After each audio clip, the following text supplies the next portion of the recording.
Hi everyone, it's me, Tim, and let's start off the new year by talking about player agency.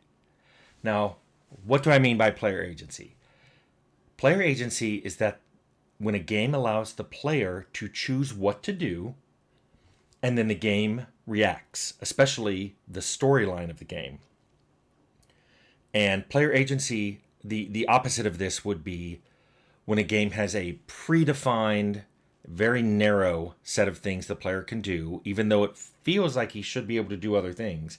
And the storyline is predictable and unchangeable. You're basically, as the player, you just move along that story. You're just there for the ride. I think to anybody who's played any of my games, you know that I'm all for as much player agency as possible.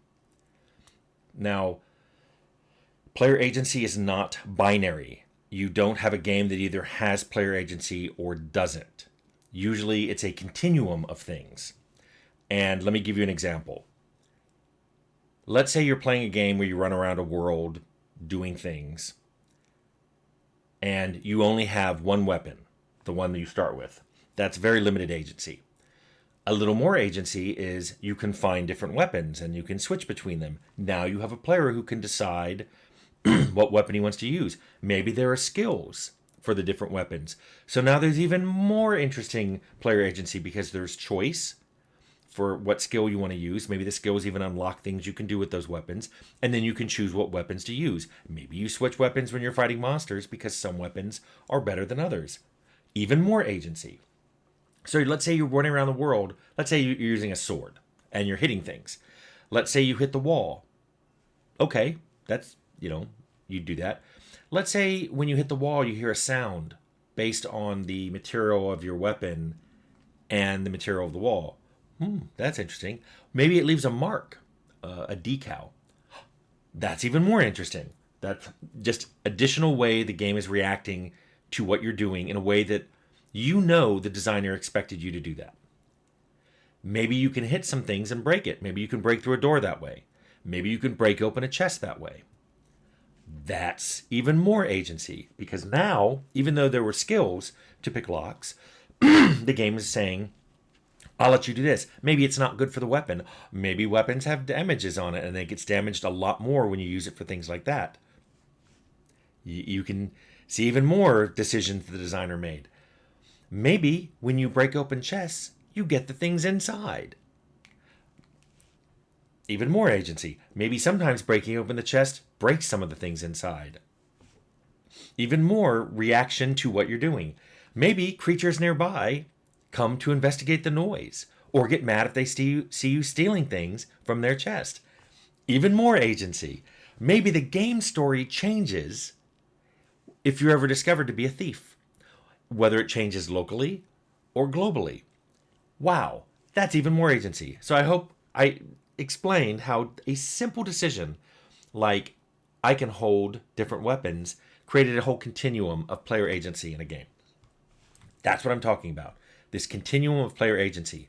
I like pushing as far along that continuum as possible. Now let me make something clear though. I'm not talking about restrictions caused by the game engine, like maybe it doesn't support determining sound based on material, maybe it doesn't support different sound effects, maybe it doesn't support breaking geometry. Or maybe your budget didn't support that. Maybe the engine supports it, but you just didn't have the animation budget to show things breaking apart like that, or to show items in the world that maybe you can only get things out of containers because you can never show an item sitting on the ground. I'm not talking about those kind of things. By player agency, I'm talking about deliberate decisions made by the game's designer to allow certain things to happen or to restrict them from happening. And that's what I'm talking about because those deliberate decisions are what interest me. And when I'm playing a game, that's what I look for. Many people have asked how I play a game. I look for those deliberate design decisions because I call that the hand of the designer. I want to know what he or she is telling me. I want you to do this, but I don't want you to do this. This happens a lot in interfaces.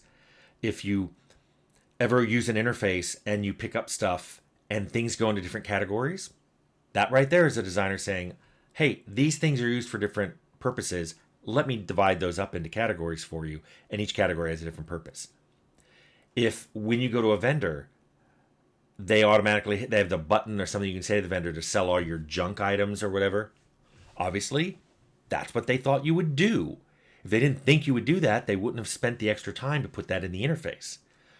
And then sometimes when those things are missing, like you can't walk up to a vendor and say, sell everything from this category, that's the designer saying, I don't think you should ever want to do that.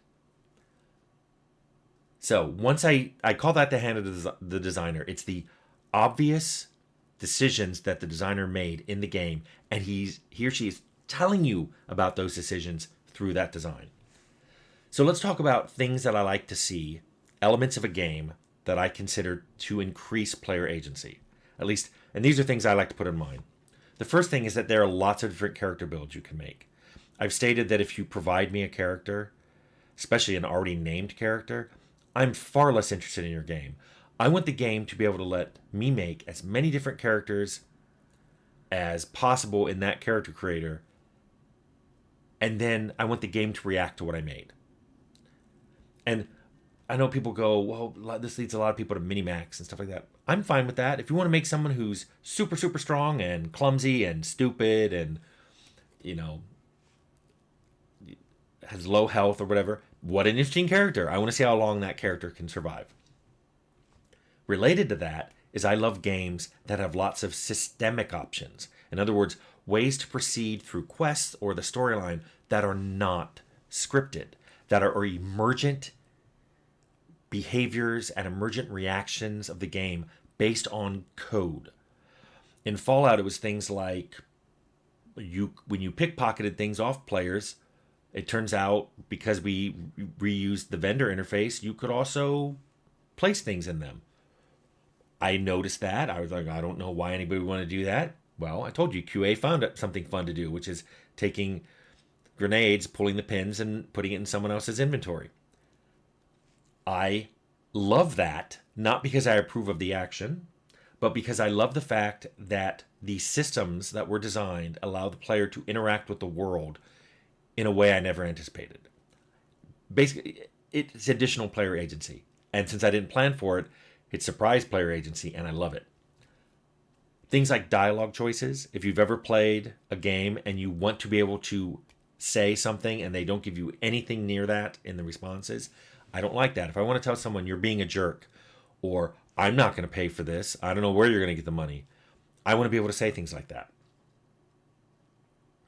Different quest resolutions. This is something obviously I'm a big fan of. I've been doing it since Fallout, where we had combat solutions and stealth solutions and dialogue solutions, and then in Outer Worlds I added leadership solutions, which is basically being able to do things through your companions that you otherwise wouldn't be able to do. Love that stuff. I especially love it when quest resolutions lead to different endings of the game, that the game monitors enough of the quests, and not just the very last quest you did, but monitors several of the quests you do. Even if what that means is the last quest itself varies based on all the things that you did prior to that. I love that kind of stuff. I don't like it when a game says, oh, we're totally reactionary to the player, and what it does is in the last 10 minutes of the game it says, do you want to go A, B, or C? It's like, gee, that's not exactly the player agency I had in mind. In fact, let's flip that and talk about things that reduce player agency. You could just say the opposite of everything I just said. You could say, well, not having a bunch of different character builds, not having a bunch of systemic options or dialogue choices or different ways of doing quests. Yes, those all reduce player agency. But I'm talking about a few extra things that, again, the designer deliberately did to restrict the player. One would be any event in the game that's unavoidable. Especially, I'm looking at cutscenes. And I hate cutscenes that aren't skippable, but if a particular cutscene which advances the story always plays through the same way, no matter what I did, it makes me feel like I'm not really having much impact. Similarly, if there are events in the world that always have to be dealt with the same way, like when you get up to this bad person, you just always have to kill him. You can't take him into custody. You can't convince him of the error of his ways. You can't join him and go, hey, I approve of your evil ways. Let's be evil together. The game to me has a little less agency, and the continuum, it's a little bit farther to no agency, and I dislike it as much. Along those lines, unkillable NPCs fall into that category for me. If you make a game where it appears like you can kill everybody and everything, you're killing dragons, it feels really weird that somebody back in town is completely unkillable. Now, if you need someone to be around for a while, I understand having them talk to you through an intercom or calling you on your phone. But if you actually meet someone face to face and you literally cannot kill them, I hate that, because it's the hand of the designer smacking you in the face and saying, nope, I'm just not going to allow you to do that, even though everything that led up to this made you believe you could do it. In fact, that kind of reduced agency is what I hate the most. It's when the designer deliberately restricts you from something that you've been doing for hours. Because in that case, I believe the hand of the designer appears very clumsy. It's the designer basically forcing you to do something or to not be able to do something just because they want their game played a certain way. I'm not one of those designers who thinks a game should be played a certain way. I just feel like, okay, I will try to think of all the different ways you can do this, and I'll have the game react. The storyline will still proceed. It may just proceed in a very different direction. You may not like that direction, but guess what? You were the one who decided to kill these people or take their things or, steal from the vendor or whatever. Those are things you decided to do, and now you have to live with the consequences. So, let me sum up. Player agency. I love it. I think it's a continuum. I'm not talking about things that are budget or game restrictions. I'm talking about when a designer deliberately decides to allow or restrict the player from doing something. Personally, I love when you take that continuum and push things as far to the edge as you can, where you allow the player to do as much as he wants and have those effects show up in the game. It encourages replayability. It's impressive when games react dramatically, and I think it makes the game that much more interesting. So, those are my thoughts on player agency.